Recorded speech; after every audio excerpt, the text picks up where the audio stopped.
kuasa melakukan segala perkara. Yesus Maha Kuasa.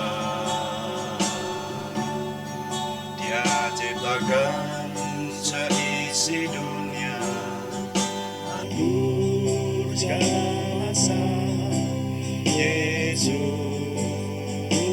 Maha Kuasa. Yesus Maha Kuasa. Kami memuliakan Engkau Bapa, kami tinggikan nama-Mu ya Tuhan. Haleluya. Kami mengucap terima kasih untuk kehadiran-Mu di tengah kami ini ya Tuhan. Kami memuji, memuliakan, meninggikan Tuhan. Bapa kami, sumber pertolongan kami. Yesus kuasa melakukan segala perkara. Yesus Maha Kuasa.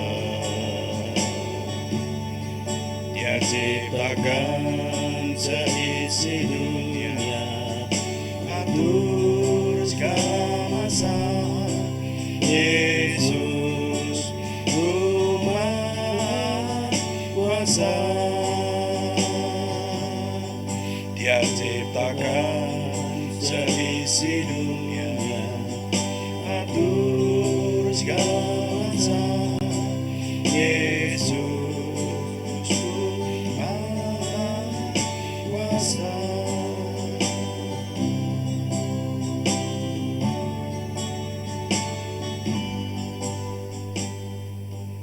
Bapa, kami sungguh mengucap syukur setiap hari Tuhan memberikan hal yang baru kepada kami. Tuhan memberkati kami, dan sekarang kami ingin melanjutkan doa malam kami hari ini. Kami menyerahkan Tuhan yang terus menolong, Tuhan memberkati, Tuhan membawa kami kepada kebenaran Tuhan sendiri.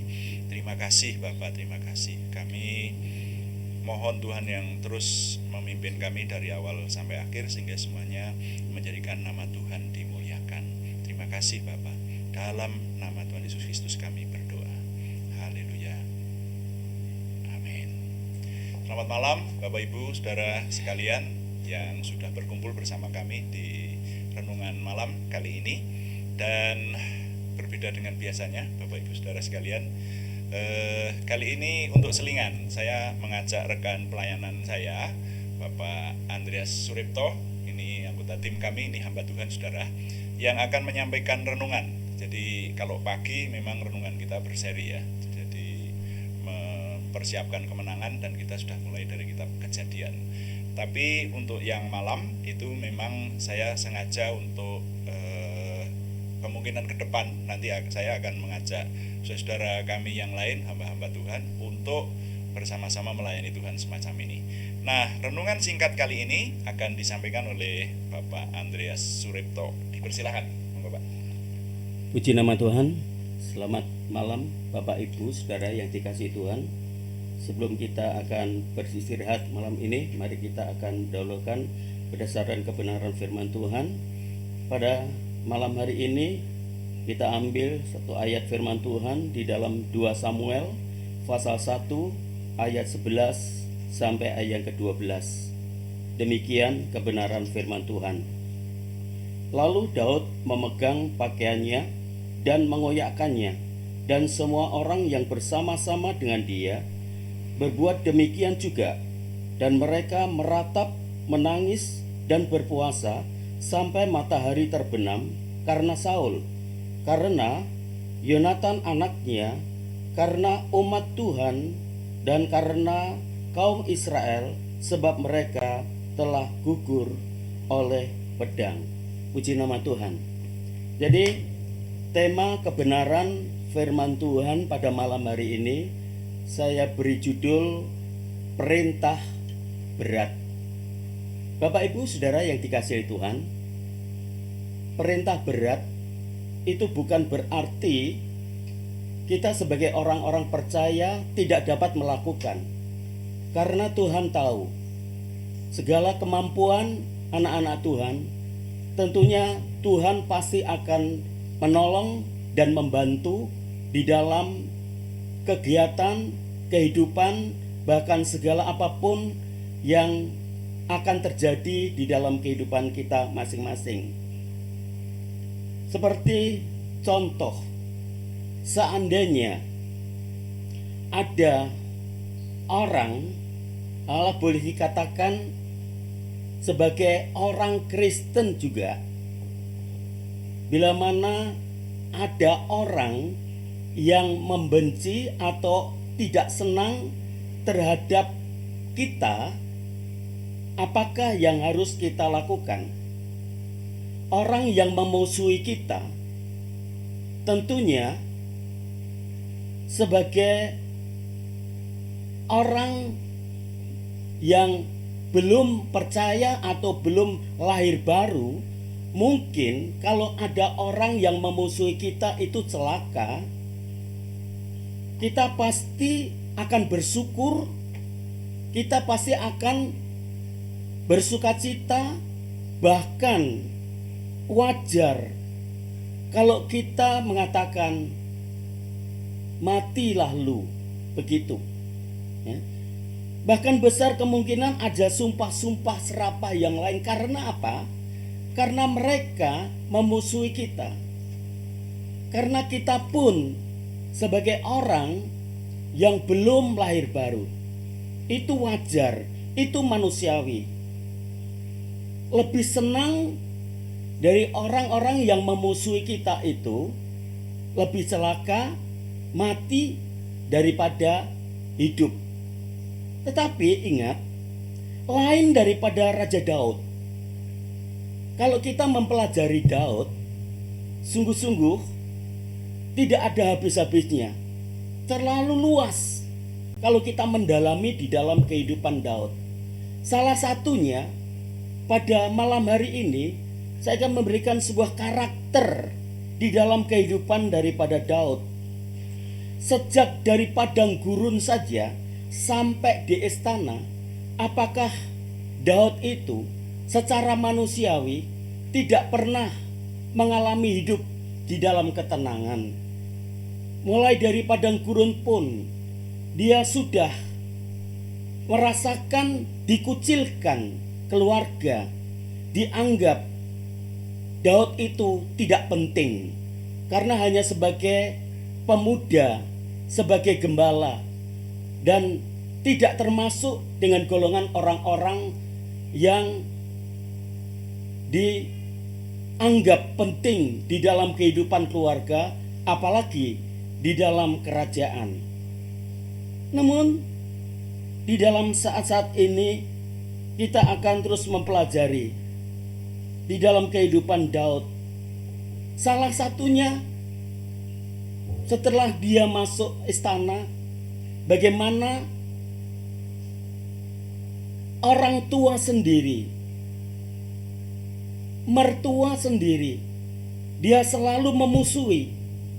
Kita semua sudah tahu di dalam kehidupan Daud dan bergaul dengan Saul, mertuanya. Mertuanya itu tidak pernah memberikan kesempatan hidup tenang kepada Daud. Dia berusaha sampai semaksimal mungkin. Dia diburu untuk membunuh Daud. Karena apa? Karena dianggap Daud itu adalah suatu ancaman. Saul merasa bahwa dia menjadi raja belum puas. Bahkan boleh dikatakan baru seumur jagung saja sudah ada ancaman, sudah ada orang-orang yang menganggap sebagai orang yang akan merebut tahtanya. Itu anggapan daripada Saul. Oleh sebab itu Saul terus berusaha sampai kapanpun Saul berusaha ingin membunuh Daud. Tetapi apa yang diperbuat oleh Daud? Lebih baik menyingkir, lebih baik berpisah dengan mertuanya itu daripada terus menjadi duri di dalam daging daripada Saul itu. Tetapi Saul tetap tidak memberi kesempatan untuk hidup tenang. Nah, Bapak Ibu yang dikasih oleh Tuhan, Daud tidak mau membalas.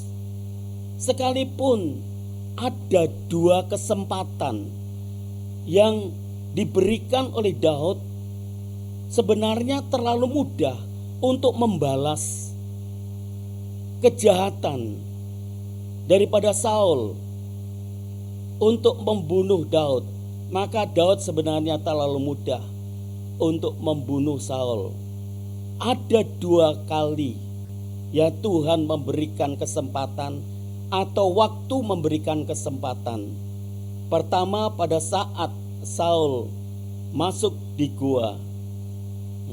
Tetapi herannya mengapa saat itu Saul sedang BAB, istilahnya membuang hajat di gua.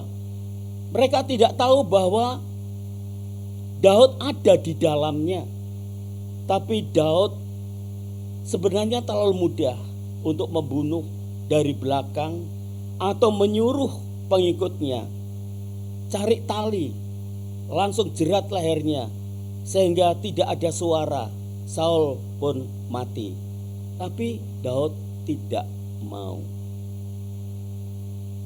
Yang kedua, pada saat terus Saul mengejar, mungkin keletihan pada saat malam dia berbaring tidur, tetapi mereka tidak tahu kalau ada utusan Daud mengambil tombak dan kendinya.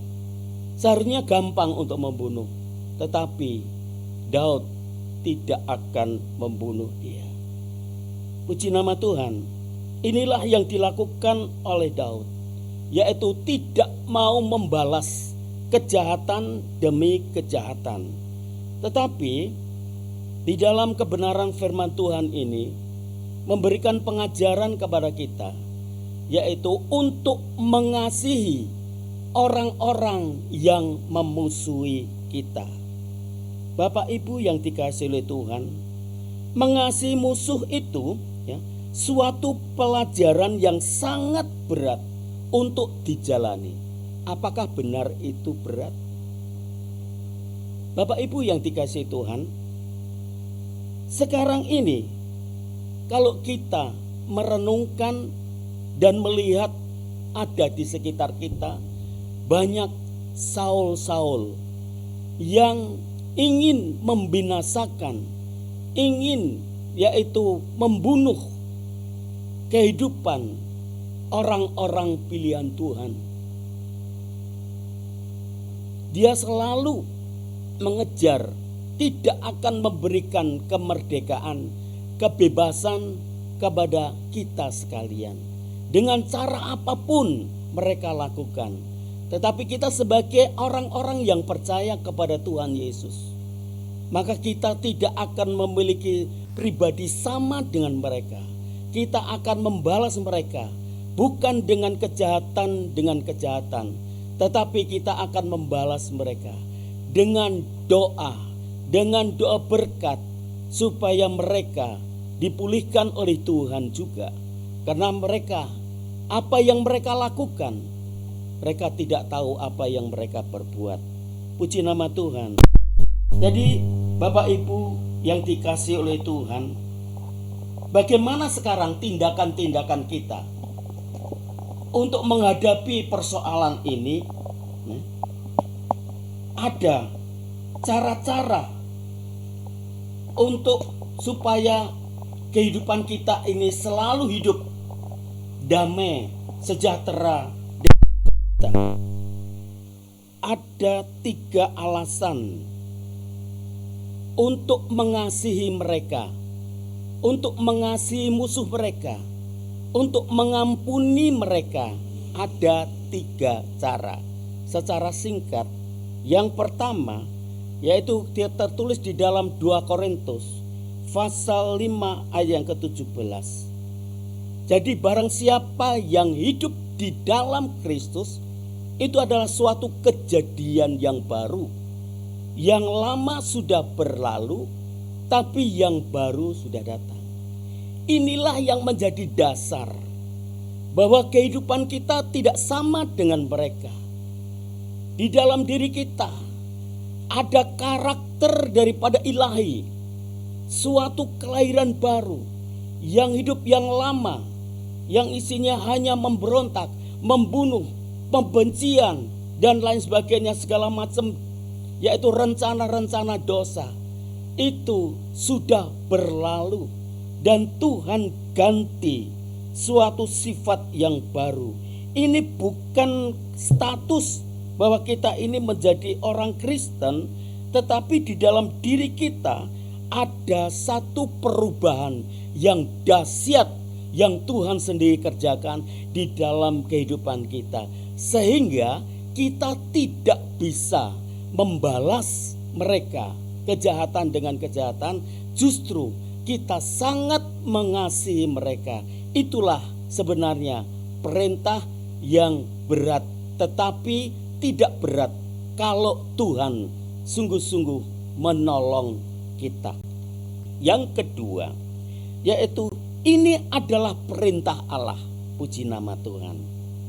Bapak Ibu yang dikasihi Tuhan, kalau Tuhan perintahkan untuk mengasihi musuh, bukan berarti kita ini tidak dapat mengasihi, tetapi Tuhan akan menolong karena perintah, ya. Dan perintah daripada Allah itu Tuhan lebih tahu menjadi sifat dan karakter kita sebagai anak-anaknya, ya. Puji nama Tuhan. Jadi Tuhan tidak sembarangan bila mana Tuhan memerintah kita. Bila mana bapak ibu saudara mempunyai anak yang kecil 3 tahun pamannya, tidak akan memerintah untuk mengerjakan perkara yang berat. Contoh, untuk mengambil atau untuk mengangkat beras atau gula yang sekitar 50 kilo atau bagaimana, tidak akan mungkin hal itu. Kalau ada orang tua itu sakit, stres, tentunya dia tahu anak-anaknya untuk memerintah mampu atau tidak. Jadi Allah Bapa kita itu mampu dan tahu persis segala apa yang ada di dalam jati diri kita. Puji nama Tuhan. Dan yang ketiga, yang terakhir, ada penolong. Puji Tuhan. Ini satu keyakinan kita, firman Tuhan menolong kita, yaitu Roh Kudus akan memampukan kita, puji Tuhan, yang akan memberikan kekuatan, yang akan membimbing dalam hidup kita sesuai dengan kebenaran firman Tuhan. 3 hal inilah yang membuat hidup kita dimampukan oleh Tuhan untuk mengasihi musuh kita, untuk mengasihi orang-orang yang tidak senang, bahkan yang membenci kita. Puji nama Tuhan. Sebagai akhir daripada kebenaran firman Tuhan ini, suatu kesimpulan, meneladani Daud bukan hanya karena iman dan keberaniannya saja untuk mengalahkan Goliat, tetapi juga saat dia mengampuni dan mengasihi Saul yang memusuhinya. Tuhan dipuji. Amin. Satu serah pada Bapak Gembala. Puji Tuhan, kita mengucapkan terima kasih kepada Pak Andreas Suripto yang sudah membagikan perenungan firman Tuhan malam hari ini. Mari sekarang kita melanjutkan dengan doa syafaat. Kita akan berdoa syafaat untuk hal-hal umum dan juga untuk kembali nama-nama yang sudah dikirimkan kepada kami untuk didoakan, saudara sekalian. Jadi kita akan membawa beban-beban doa ini di hadapan Tuhan. Namanya kita melayani Tuhan. Jadi kalau saudara di situ walaupun di tempat yang berbeda, sekali lagi saudara menyatukan hati bersama dengan kita yang di sini, kita ini melayani Tuhan bersama-sama. Kita pujikan yang tadi, Yesus kuasa melakukan segala perkara, dan kita akan masuk dalam doa syafaat sampai doa penutup.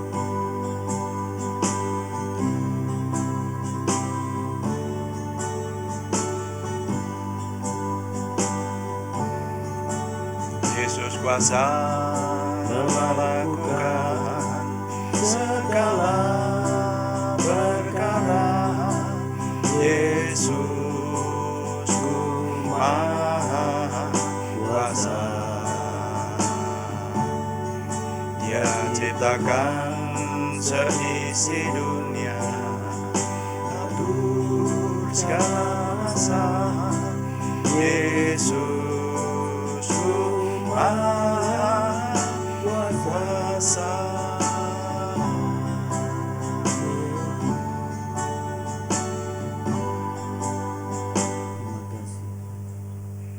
Bapa di surga, kami sungguh mengucap syukur Tuhan senantiasa memberikan kepada kami hal-hal yang baru kepada kami umat-Mu, sehingga kami menikmati rahasia firman Tuhan, menikmati segala hal yang Tuhan anugerahkan, semuanya dalam damai sejahtera Tuhan. Terima kasih untuk kesempatan juga kemampuan. Terima kasih untuk Tuhan Yesus Kristus yang sudah menebus kami sehingga kami dimampukan berdoa langsung kepada Tuhan melalui nama Tuhan Yesus Kristus. Ini semuanya anugerah, dan sekarang kami menyerahkan doa kami, memanjatkan doa kami kepada Tuhan, khususnya mengenai situasi khusus yang masih kami rasakan, dirasakan oleh dunia dan bahkan juga oleh bangsa dan negara kami Tuhan. Karena itu kami mohon pemulihan dari Tuhan dalam segala sesuatunya. Terima kasih Tuhan. Sekarang kami menyerahkan saudara kami yang membutuhkan kesembuhan, yang sangat merindukan kesempurnaan pertumbuhan jasmaniah maupun kejiwaan ke arah kebaikan, kenormalan dan pemulihan. Kami menyerahkan saudara kami Aryati Wirawan, saudara kami Arni Setiawati, saudara kami Elisabeth Rianawati, saudara kami Budi Suswanti, semuanya di Purwodadi, juga saudara kami Kristiningsih Joko Widodo, saudara kami Happy Kristiawan, semuanya di Yogyakarta, juga saudara kami Indah Rukmati, saudara kami Alek Jeuvano Wibowo, saudara kami Sri Rohayati, semuanya di Salatiga, saudara kami Edita Karyanto di Ambarawa, saudara kami Anak Talita Rahajeng di Pemalang, saudara kami Mika Puspita Rahayu di Surakarta. Kami menyerahkan Tuhan yang menjamahkan tangan Tuhan. Kami mohon dalam nama Tuhan Yesus Kristus, Yeshua HaMasiah yang kami percaya itu, Tuhan memberikan kesembuhan sempurna kepada nama-nama yang sudah kami panjatkan kepada Tuhan. Terima kasih Bapak. Sekarang kami juga menyerahkan pergumulan yang lain dari saudara kami Sri Purwati, saudara kami Betania Putri Jatusari di Penawangan, saudara kami Yohana Ari Sabtorini di Kediri, saudara kami Gustiati di Ngerubukan, dan saudara kami Esra Juliandita di Ambarawa. Kami menyerahkan Tuhan yang menjawab doa-doa pergumulan yang dirasa cukup berat, yang sekarang ini sedang digumulkan di hadapan Tuhan. Tuhan yang memberikan jalan keluar, Tuhan yang memberikan terobosan baru, sehingga pertolongan Tuhan nyata bagi kami. Terima kasih Tuhan untuk doa malam hari ini. Kami menyerahkan pelayanan-pelayanan berikutnya, Tuhan yang terus menolong kami dengan penyempurnaan oleh anugerah Tuhan sendiri, kuasa Tuhan sendiri. Roh Kudus yang semakin dominan menolong kami, membawa kami kepada kesempurnaan, baik kemurnian hati kami dalam melayani Tuhan, kesatuan hati dari tim kami, dan juga Tuhan menolong, memberikan kepada kami kesempurnaan penguasaan mekanisme yang ada maupun peralatan yang ada. Tuhan memberkati sampai kepada konten acara yang boleh kami rencanakan, semuanya dari Tuhan kami kembalikan untuk kemuliaan nama Tuhan dan menjadi berkat buat kami semua. Sehingga setiap hari kami mengucap syukur karena Tuhan semakin memberikan kepada kami percaya diri, semakin memberikan kepada kami antusiasme maupun optimisme, semangat dan bergairah menyambut masa depan kami. Kami meraih kemenangan bersama dengan Tuhan. Terima kasih Bapa, kami mohon Tuhan yang menyempurnakan doa kami oleh pertolongan dan pimpinan Roh Kudus. Semuanya kami persembahkan dengan mantap percaya Dalam nama Tuhan Yesus Kristus Juru Selamat kami, haleluya. Amin. Demikian saudara, doa malam hari ini. Untuk selingan saya akan berusaha ke depan mengajak hamba-hamba Tuhan yang lain untuk menyampaikan firman Tuhan untuk menjadi berkat buat kita sekalian ya.